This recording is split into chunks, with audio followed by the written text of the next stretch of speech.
Ang bigat ng katawan mo pakiramdam mo. Parang gusto mo ng pahinga. Ha? Gusto mo pahinga.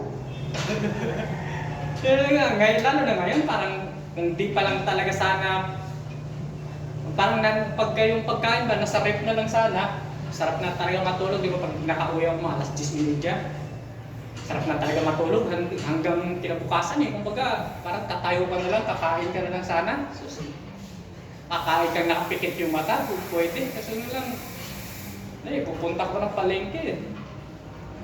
Pili ka na rin kumalit ba? Pagka ano ba, paghandaan natin, makapili tayo para mayroong mag-imbakan ng pagkain para hindi nga ubusin yung sa Yan mo, may ulit ba? Ha? Kwarto lang, ulit yung isa malaki eh. Kasi, ano lang, Kumbaga, stockan lang talaga ng pagkain para di masira. ang ganito na sa kataas, oh. Yan. Yung dati rep ko na ano, yung sabi ko, ay pasikip mo itong malaking rep. Yung nagsisidin ako. Itong pala.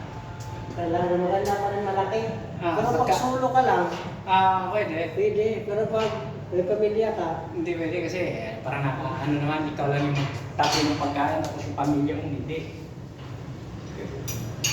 sa'yo, pwede yun. Pag mag-isa lang, yan, yun yung maganda. Ano mga binibenta dyan mga sikalang? 3,000 oh.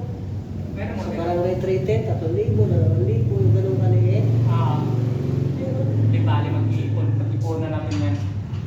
Para pagka yun na nga, pagka magbuhat na ganito, pag-uwi, makaluto na yung mga pagkain, iniintay mo lang, kaanga, pangbaon yan bukasan, lutuin mo na lang kayo bukas, pag-gising mo na ng araw. Bili ka na lang ng ano, bili ka na lang na yung ubin ba? Mali. Pwede rin, para may initan. Wala naman yun. Dali pagka ano, makaluwag-luwag ng pera, ngayon isa talaga, bugan sa gastos eh.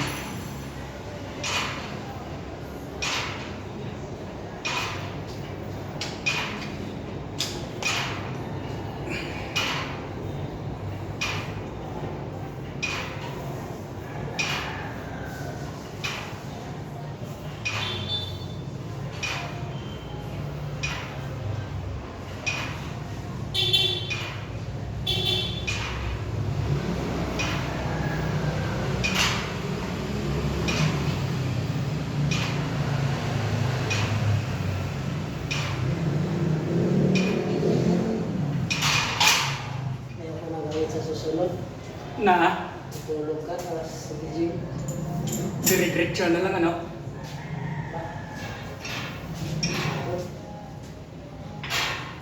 Hindi makakatawan mo.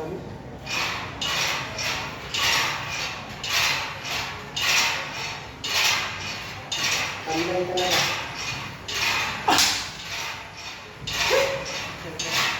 Hirap talaga mag-uwing.